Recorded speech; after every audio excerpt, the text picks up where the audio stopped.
Ouverture aujourd'hui à Abidjan de la 62e session du comité exécutif de l'Union parlementaire africaine. Plus de 40 représentants prennent part à ce conclave. Au menu de la rencontre, la bonne marche de l'organisation. Le Conservatoire national des arts et métiers de Paris signe une convention avec l'Institut national polytechnique Houphouët-Boigny. Ce partenariat vise la mise en œuvre d'actions de formation en adéquation avec l'emploi des jeunes. L'actualité en bref, en Afrique nous conduira au Soudan. Des milliers de manifestants ont fustigé ce samedi le président soudanais Omar el-Béchir. Il est 23h sur RTI1, c'est votre journal. Bienvenue à tous. La 62e session du comité exécutif de l'Union parlementaire africaine est en cours depuis ce samedi à Abidjan. Cette rencontre réunit 40 représentants des États membres de l'organisation. Elle vise à faire le point de la bonne marche de l'UPA. La réunion permettra également de se pencher sur les problèmes du continent, notamment la question du terrorisme avec la récente attaque au Kenya. Victorine Yaoyoboui. L'attaque terroriste à Nairobi au Kenya au centre de la 70e session du comité exécutif de l'Union parlementaire africaine, UPA. Les parlementaires des 40 États membres de l'UPA représentés à cette réunion d'Abidjan ont exprimé leur inquiétude face à la menace terroriste en Afrique. Une des stratégies de riposte envisagées, la solidarité. Une pensée émue à l'endroit du peuple frère du Kenya avec les récentes attaques terroristes qui s'y sont produites, que nous condamnons fermement. L'Afrique est certes en pleine croissance économique, mais elle est aussi confrontée à des menaces planétaires telles que la piraterie maritime, le trafic de drogue et la criminalité transfrontalière. C'est pourquoi cette 62e session du comité exécutif sera une étape importante dans la construction de l'Afrique parce qu'elle devra, en observant la conjoncture actuelle en Afrique et dans le monde, définir des axes de la réflexion sur le devenir de nos jeunes nations. D'autres sujets comme la représentativité de la femme dans les instances de décision, le développement durable seront débattus en vue de dégager les questions urgentes du moment sur le continent. De ces priorités sortira le projet d'ordre du jour de la 36e conférence de l'UPA prévue en novembre prochain au Gabon. Notre rôle en tant qu'Union parlementaire africaine est d'influencer, d'œuvrer à l'adoption de lois qui sont susceptibles de promouvoir un développement paisible dans nos pays. Je dois également indiquer que l'Union parlementaire africaine siège lors des assises de l'Union interparlementaire. Et nous apportons donc nos idées, nos contributions aux délibérations des instances internationales au niveau parlementaire. L'Union parlementaire africaine, autrefois appelée Union des parlements africains, a été créée en 1976 ici à Abidjan. La capitale politique ivoirienne abrite toujours le siège de cette organisation interparlementaire continentale. Le Conservatoire national des arts et métiers de Paris et l'Institut polytechnique Houphouët-Boigny de Yamoussoukro sont désormais partenaires. Les deux structures ont signé récemment une convention dans la capitale française. Ce partenariat est une opportunité pour mettre en œuvre des actions de formation en adéquation avec l'emploi des jeunes. Marie-Laure Ngoron. Paris, rue Saint-Martin. Un édifice, une architecture qui résiste bien au temps. Nous sommes au CNAM, Conservatoire national des arts et métiers de Paris, créé en 1794. 219 ans d'existence. Le Conservatoire, établissement d'enseignement supérieur et de recherche dédié à la formation continue des adultes, reçoit la visite d'une délégation ivoirienne. Elle est conduite par le ministre de l'Enseignement supérieur et de la Recherche scientifique. L'objet de la mission, signer une convention avec le Conservatoire national des arts et métiers de Paris. Il s'agit précisément d'une coopération entre le CNAM et l'INPHB, Institut national polytechnique Houphouët-Boigny de Yamoussoukro. La coopération vise à mettre en œuvre des actions de formation en adéquation avec l'emploi des jeunes. Le leitmotiv du CNAM, c'est étudier tout au long de la vie. Il s'agira dans un premier temps de mettre en place des types de formations qui permettent à ceux qui ont le DUT de faire des formations dans d'autres domaines et renforcer leurs capacités. Avec le CNAM, nous allons recenser les petites entreprises, les besoins, et en fonction de ces besoins, mettre en place des formations adaptées pour permettre à ceux qui vont être les bénéficiaires de ces formations d'être beaucoup plus insérés plus facilement dans le milieu professionnel. Ce partenariat va nous permettre de renforcer, bien sûr, les capacités de l'INPHB, va permettre de renforcer l'employabilité des étudiants que l'INPHB forme, va nous permettre également de bénéficier de formations à distance dispensées par les enseignants du CNAM. Un partenariat scellé. Des actions sont en vue, notamment la formation des formateurs, la mise en place des filières de reconversion dans les secteurs à forte employabilité, la promotion de l'entrepreneuriat et de la recherche. À nos yeux, pour le CNAM, pour l'établissement, pour l'ensemble des collègues et du personnel du CNAM, un accord aussi important avec un pays extrêmement prestigieux d'Afrique est très très important. Pourquoi il est important? Parce que ça nous permet de tisser des liens sur les sujets de la formation tout au long de la vie, de la formation professionnelle. Et cette convention qui a été signée doit permettre la mise en place de formations au sein de l'Institut national polytechnique Houphouët-Boigny. Formation que nous espérons pouvoir mettre en place en lien avec les entreprises installées en Côte d'Ivoire, de manière à prendre en considération au plus près leurs besoins. Placé sous la tutelle du ministère français de l'enseignement supérieur, le Centre national des arts et métiers de Paris remplit 3 missions: la formation tout au long de la vie, la recherche, la diffusion de la culture scientifique et technique. La conférence internationale sur l'adéquation formation-emploi a pris fin hier. La rencontre a été initiée par l'Association mondiale des services publics d'emploi. Elle s'est achevée par des recommandations en vue de trouver des solutions concrètes aux problèmes de chômage des jeunes diplômés. Serge Gongomé. 2 jours de réflexion pour trouver des solutions au chômage des jeunes diplômés. Les délégations des 22 pays d'Afrique sont unanimes. Il faut adapter les capacités des formateurs des écoles professionnelles aux réalités du marché. Il faut également renforcer les capacités opérationnelles des structures d'État en charge des questions d'emploi.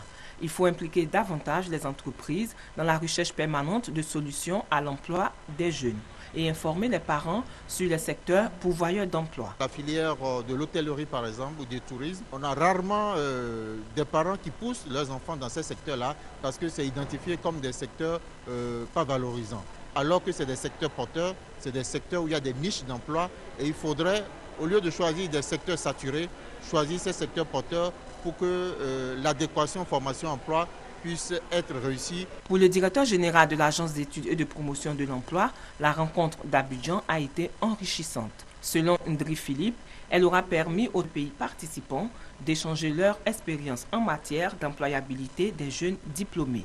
Le directeur de cabinet du ministre en charge de l'emploi, Aguier Amafon-Germain, a au nom du ministre Moussa Dosso salué la grande participation des délégations pays d'Europe et d'Afrique. Une participation qui marque l'intérêt de tous à résoudre l'épineuse question de l'adéquation formation-emploi. La communauté portuaire d'Abidjan effectue en ce moment une mission commerciale au Mali et au Burkina Faso. Elle entend convaincre les opérateurs de l'Interland de faire du port autonome d'Abidjan leur partenaire privilégié. Avant la crise ivoirienne, les marchandises du Mali, du Burkina Faso et du Niger transitaient absolument par la capitale économique ivoirienne. Ali Diarasouba. 2 ans après sa première mission commerciale d'après-crise dans les pays de l'Interland, la communauté portuaire d'Abidjan, avec à sa tête le directeur général du port autonome d'Abidjan, met les bouchées doubles pour consolider et conquérir les partenariats commerciaux auprès des opérateurs maliens. C'est une délégation forte qui a effectué le déplacement de Bamako, capitale d'un Mali en renaissance. Aux premières loges, la direction générale du port autonome d'Abidjan, la douane ivoirienne, le directeur de cabinet du ministre des Transports, l'Office ivoirien des chargeurs, la Chambre de commerce et d'industrie, le ministère des infrastructures économiques et les opérateurs privés exerçant dans le port autonome d'Abidjan, équipe soutenue par l'ambassadeur de la Côte d'Ivoire au Mali, Samuel Ouattara. Les portuaires d'Abidjan ont, au cours de cette mission commerciale, essentiellement eu des échanges avec les principaux opérateurs maliens dont les marchandises transitent par la capitale ivoirienne, ainsi que des représentants de l'administration malienne. En toile de fond, lors de toutes les rencontres, les préoccupations des opérateurs économiques maliens dans l'acheminement, le transport et le transit de leurs marchandises par le port autonome d'Abidjan. Vraiment, nos véhicules stationnent dans un mare au lieu d'une parking. Nous, on a fait le tour en ville à Abidjan. Quand on était là-bas, c'était pour faire une subvention au port, pour un peu changer la place des véhicules. Et là, nous, on avait vu une place là-bas devant la CIR et qu'on nous a dit que c'était une place pour les gens du Sotra. Avant la mise en place du parking qu'eux, ils ont proposé, s'ils pouvaient transporter nos véhicules là-bas avant le jour J. Face à ces préoccupations, le président de la communauté portuaire d'Abidjan s'est voulu rassurant. Je voudrais en entendre déjà vous dire que nous, autorités portuaires et toute la communauté portuaire, je crois, n'est pas fière des conditions qui sont faites aux camions maliens venant de Côte d'Ivoire. Mais nous sortons de longues années de crise qui n'ont pas permis des investissements pour offrir aux opérateurs des conditions optimales d'accueil. Le port a acquis sur l'autoroute à l'entrée d'Abidjan, à 7 km du corridor de la GESCO, un terrain de 25 hectares, sur lequel sera bâtie une gare assez rapidement pour l'accueil de la marchandise, mais des camionneurs maliens et venant d'autres pays de l'Interland. Le port a acquis le terrain, mais la mise en valeur du terrain sera une action commune. Nous viendrons à temps opportun vers tous les opérateurs qui veulent s'associer au projet pour que ce soit une opération commune. Outre sa fibre économique et commerciale, le port autonome d'Abidjan a réaffirmé en terres maliennes sa citoyenneté. Elle a offert 1400 litres d'huile et 30 tonnes de riz, le tout d'une valeur de 15 millions de francs CFA aux populations sinistrées des récentes inondations survenues à Bamako. 2 autres millions de francs CFA ont été offerts à la pouponnière de Bamako sous les yeux des ministres maliens de la Solidarité et celui des Affaires sociales et de l'Action humanitaire. Après Bamako, la délégation ivoirienne dépose ses valises à Ouagadougou, toujours avec les mêmes objectifs, toujours avec le même dynamisme. Intéressons-nous à cette importante saisie. La direction régionale des eaux et forêts a mis la main mercredi dernier sur un important lot de bois sciés clandestinement. Le préjudice financier causé à l'État ivoirien par cette activité illicite est estimé à plus de 500 millions de francs CFA. On en parle avec Victorine Yaoyoboui. Plusieurs tonnes de bois sciés saisies par les agents des eaux et forêts de la direction régionale d'Abidjan grâce à une information anonyme. La première prise a eu lieu dans la commune d'Abobo, dans l'entrepôt d'une société de transformation de bois. Cette entreprise, enregistrée dans les fichiers de l'administration forestière comme fabricante de palettes pour sociétés de transit, s'est en fait spécialisée dans le sciage de bois clandestin. Ce sont environ 900 mètres cubes de bois qui ont été découverts par les agents des eaux et forêts. Dans la même journée, la police forestière en poste au corridor de GESCO a mis la main sur un camion de 30 tonnes transportant toujours du bois clandestin. Du charbon a servi à camoufler cette cargaison. Ces deux prises sont estimées à environ 500 millions de francs CFA. Nous avons renforcé la surveillance au corridor et nous avons instruit tous nos services régionaux pour qu'on puisse faire en sorte que cette exploitation clandestine soit combattue avec la dernière énergie. Selon le ministre des Eaux et Forêts, son département entend prendre toutes les dispositions utiles pour enrayer la fraude, une véritable gangrène dans le secteur forestier. La gestion durable de la cacaoculture passe aussi par l'association des cultures pérennes avec les essences forestières. C'est en substance ce qu'il faut retenir d'une conférence animée récemment par le directeur des eaux et forêts à San Pedro. C'était à l'occasion de la journée dédiée à l'arbre et à la forêt. Une journée qui s'est voulue également une plateforme pour sensibiliser les populations à la reconstitution du couvert forestier. Thérèse Tapeyoboui. La région du Bassa-Central voit aujourd'hui son couvert forestier se dégrader d'année en année. La pression démographique sur le foncier rural et l'agriculture itinérante ont grandement contribué à la déforestation de cette région, dernière poche forestière du pays. Toute chose qui constitue une menace sur la sécurité alimentaire et le développement durable. Les responsables du ministère des Eaux et Forêts multiplient à cet effet des actions en direction des populations pour les sensibiliser à la reconstitution du couvert forestier, notamment à travers de nouvelles techniques d'agroforesterie. Le sujet était justement au centre d'une conférence à Soubré à l'occasion de la journée de l'arbre. Selon le colonel Ouattara Nklo, l'association des cultures pérennes avec les essences forestières demeure une alternative pour la gestion durable de la cacaoculture dans la boucle du cacao en Côte d'Ivoire. Cette conférence a été suivie d'une séance de planting d'arbres au lycée 2 de Soubré. Ce planting d'arbres a été fait pour constituer un début d'arboretum au niveau de ce lycée. Pour nous, c'est un geste fort et je voudrais lancer un appel à tous les Ivoiriens que chaque année, que chacun plante un arbre où il peut le faire. En tout cas, nous estimons que cela va aider énormément la forêt ivoirienne. Cette activité s'inscrit dans le cadre du projet Une école, 5 hectares de forêt, initié par le ministère des Eaux et Forêts. Un mot de santé, les maladies du cœur sont responsables d'un tiers des décès recensés dans le monde. Elles affectent les individus au moment où ils sont les plus indispensables pour la société. Et pourtant, les maladies du cœur sont très souvent ignorées par les populations.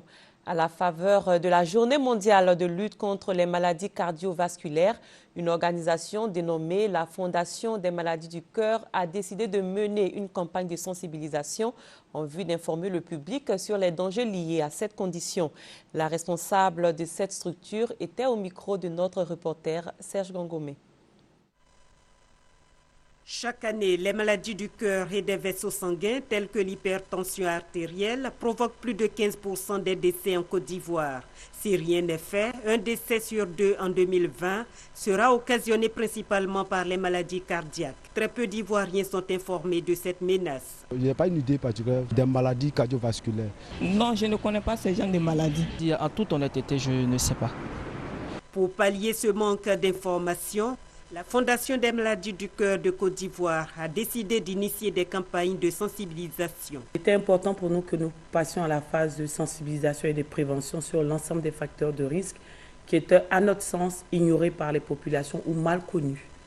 Donc, c'est pour ça que nous avons choisi comme axe stratégique en termes de prévention la pratique de l'exercice physique régulier et la qualité de l'alimentation, qui sont les deux éléments importants dans le cadre du traitement de l'ensemble des maladies cardiovasculaires. La Fondation des maladies du cœur de Côte d'Ivoire a lancé récemment 3 journées de dépistage du diabète, des maladies bucco-dentaires et cardiovasculaires. C'était au groupement des sapeurs-pompiers de l'Indénié. Cette action a été suivie de l'organisation d'une journée sportive. Objectif, encourager les populations à la pratique du sport pour faire barrière aux maladies du cœur. La situation de la famille ivoirienne après les différentes crises qu'a connues la Côte d'Ivoire. Cette question était au centre d'une rencontre entre la ministre de la Solidarité, de la Famille, de la Femme et de l'Enfant, Mme Anne Oloto, et les institutions de la République, les structures étatiques et la société civile. À travers cette prise de contact, le gouvernement ivoirien entend par le biais du ministère de la Solidarité faire revivre dans l'esprit des Ivoiriens la notion de famille. Kadi Soumaro et Victorine Yaoyobwe y étaient. La crise sociopolitique qui a duré plus d'une décennie a défiguré le cercle familial ivoirien. Hommes, femmes et enfants, tous connaissent de nombreuses difficultés concernant la santé, l'éducation et l'alimentation. Tous ces facteurs constituent un frein à la cohésion sociale. En vue d'apporter des réponses claires et précises aux préoccupations de la famille, le ministre de la Famille, de la Femme et de l'Enfant a échangé avec les institutions de la République, les ministères techniques, les structures étatiques et la société civile. Les familles sont appelées aujourd'hui à redevenir ce qu'elles n'auraient jamais dû cesser d'être. Des pourvoyeurs de citoyens de qualité. Nous souhaitons aujourd'hui que les familles se remettent en cause. Nous souhaitons que ces familles, dans un partenariat fort avec le gouvernement, accompagnent l'action du gouvernement, n'est-ce pas, en faisant en sorte que nous puissions véritablement avoir donc cet Ivoirien nouveau, capable d'accompagner donc notre société vers un mieux-être. Les participants ont salué cette rencontre qui définit la famille comme une cellule de base et surtout comme le premier espace d'apprentissage et de socialisation. Pour moi, remettre la famille dans le bon endroit, c'est déjà commencer à reformer cette société avec un idéal que nous poursuivons tous. En conclusion, Anne Désirée Ouloto attend les avis des uns et des autres. Le prochain rendez-vous verra la mise en place de la Commission nationale de la famille par le Premier ministre Daniel Kablan-Duncan. Les États généraux de la jeunesse du Denguélé se sont ouverts aujourd'hui à Abidjan. C'est une initiative de la Mutuelle pour le développement économique et social du district. Et grâce à cette rencontre, les jeunes du Denguélé pourront plancher sur les difficultés qui minent leur région. Francis Boifo. 2 jours pour aider les autorités à repenser la politique de développement du district du Denguélé. C'est l'enjeu des États généraux de la jeunesse du Denguélé, organisé par la Mutuelle pour le développement économique et social du dit district. Nous allons réfléchir aux problèmes qui minent notre région. C'est-à-dire le volet agriculture, l'exode rural, l'insertion des jeunes dans le tissu social, et puis pourquoi pas le développement de l'anacarde aujourd'hui, qui est notre café et cacao. La ministre de la Communication, Afoussiata Bamba Lamine, fille du Denguélé, qualifie cette rencontre d'historique. C'est la première fois que notre jeunesse, toute obédience politique confondue, se retrouve pour réfléchir sur les problèmes auxquels notre région est confrontée et tente d'y apporter les solutions idoines en vue de participer au développement de notre district et au-delà de la Côte d'Ivoire. Et pour accompagner les jeunes dans les réflexions en atelier, le ministre des Transports Gaoussou Touré, fils du Denguélé, a présenté les atouts du district. Une bonne pluviométrie, en moyenne 1600 mm de pluie par an, des riches terres arables, une zone favorable à l'élevage et à l'installation d'une multitude d'unités agro-industrielles, une intéressante disponibilité des ressources minières, or, manganèse, granit, etc. Le Denguélé, malgré les immenses potentialités dont il regorge, est classé comme l'un des districts les plus pauvres du pays. Taisons les querelles intestines qui nuisent au développement économique du district pour nous consacrer à la lutte contre la pauvreté. La lutte contre la pauvreté, enjeu majeur de ces 2 jours d'échange qui réunissent les ressortissants du district du Denguélé. Ce district regroupe 5 départements, à savoir Béléban, Madinani, Odiéné, Samatigila et Séguélon.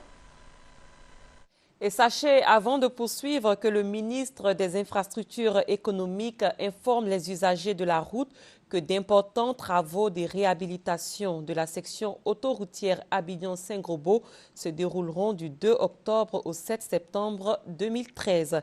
Ces travaux seront effectués dans les 2 sens de la circulation, l'un après l'autre. Et pendant cette même période, la voie restée libre sera exceptionnellement utilisée dans les 2 sens.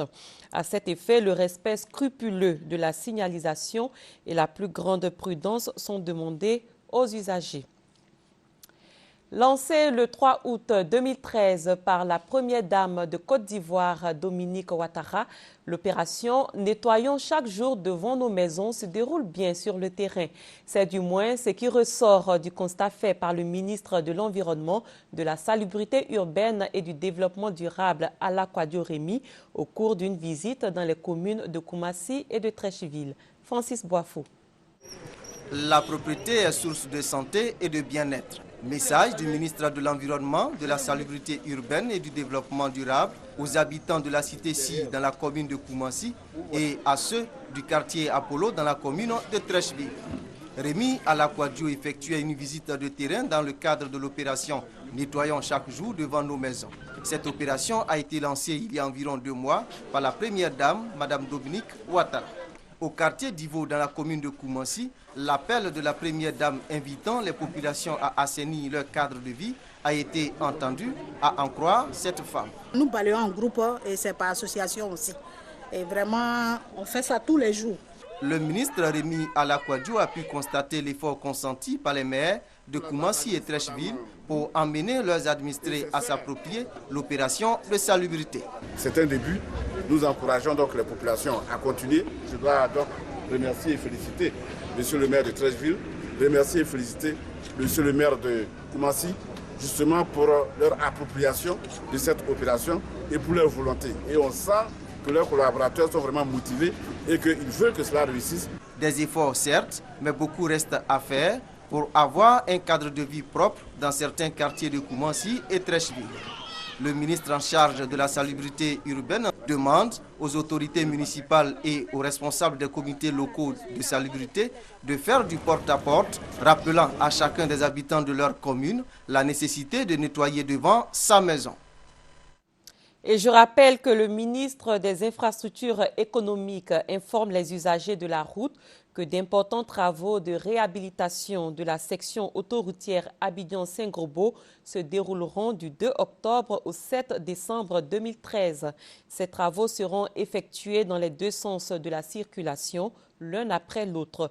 Le sens de circulation dans lequel les travaux seront réalisés sera entièrement fermé aux usagers pendant la période des travaux. Et pendant cette même période, la voie restée libre sera exceptionnellement utilisée dans les deux sens. À cet effet, le respect scrupuleux de la signalisation et la plus grande prudence sont demandés aux usagers. Grand rassemblement des femmes aujourd'hui à la maison du PDCI RDA autour du thème « La paix et le pardon par les femmes ». La cheville ouvrière de cette manifestation est Mme Léopoldine Kofi, membre du conseil politique du PDCI RDA. On en parle avec Thérèse Tapeyoboué. Depuis l'annonce du 12e congrès du PDCI RDA, des remous se sont fait sentir au sein du parti, avec leur cortège de divisions, de frictions. Les femmes ont décidé donc d'apporter leur contribution à la résolution de cette crise par un rassemblement ayant pour thème la paix et le pardon par les femmes. Nous avons pris cette initiative pour rassembler toutes les femmes autour de notre président Henri Konan Bédié pour qu'il y ait un congrès fort, uni. Au moment où le PDCI avait des difficultés, c'était des femmes qui étaient au devant. Et aujourd'hui, nous avons des difficultés au sein de notre parti. Les femmes sont encore au devant. Et je suis très content, satisfait de ce qui s'est passé aujourd'hui. Elles sont venues ainsi des communes d'Abidjan, de toutes les régions du pays pour prendre part à ce rassemblement. Initiatrice, Léopoldine Tiezan-Kofi. Jamais de mémoire de militantes nous avons vécu autant de soubresauts et de secousses violents qui amplifient et renforcent les doutes sur la capacité des responsables et animateurs du PDCI RDA à rebâtir et consolider la cohésion et l'harmonie qui ont toujours caractérisé ces partis de dialogue et de paix. C'est à juste titre que nous, les militants, sympathisants, nous nous sentons naturellement interpellés et sans délai afin de sauver ce précieux héritage de Félix Houphouët-Boigny qui risque d'être banalisé au rang d'une vulgaire formation politique à l'avenir incertain. Plusieurs personnalités du PDCI sont venues apporter leur contribution aux actions des femmes en faveur de la paix et du pardon. Elles ont profité de cette occasion pour mettre l'accent sur le rôle joué par le président du PDCI depuis des décennies pour la Côte d'Ivoire. Elles ont invité les militants à une cohésion autour de sa candidature pour qu'il puisse continuer d'apporter son expérience pour l'avenir du pays. Dr Lénisondie Koulibaly a représenté Henri Konan Bédié à cette cérémonie. Il a félicité les femmes pour cette mobilisation qui démontre encore une fois que les femmes constituent une lueur d'espoir pour le PDCI, un parti qu'elle refuse de voir disparaître à cause des ambitions personnelles. L'actualité hors de nos frontières avec les élections législatives en Guinée. Plus de 5 millions de Guinéens ont été appelés aux urnes ce samedi pour élire leurs députés. Le vote s'est déroulé dans le calme dans un contexte qui était plutôt tendu. La Guinée était au cours des semaines précédentes encline à une série de violences préélectorales. Et l'actualité en bref sur le continent nous mène au Nigeria et au Zimbabwe. Mais dans un premier temps, rendons-nous au Soudan où des milliers de manifestants ont fustigé aujourd'hui le président soudanais Omar el-Béchir au 6e jour d'une contestation déclenchée par une hausse du prix des carburants. Les manifestations se poursuivent ce samedi à Khartoum malgré la mort de 4 personnes survenues vendredi lors d'affrontements avec la police. Au 5e jour de cette vague de protestations, le bilan de la répression s'élève à plusieurs dizaines de morts. Déclenchée par la décision gouvernementale annoncée lundi dernier de lever les subventions sur les carburants, la Fronde populaire a pris rapidement une tournure politique. Les manifestants réclament désormais le départ du président Omar el-Béchir au pouvoir au Soudan depuis 1989. Le groupe islamiste nigérian Ansarou a diffusé vendredi une vidéo de l'otage français Francis Collomb, enlevé dans l'état de Katsina en décembre 2012. L'ingénieur, âgé de 63 ans, lit une déclaration avec derrière lui un homme armé. C'est la première preuve de vie de M. Collomb rendue publique. En février, son épouse avait pu visionner un autre document parvenu directement aux autorités françaises.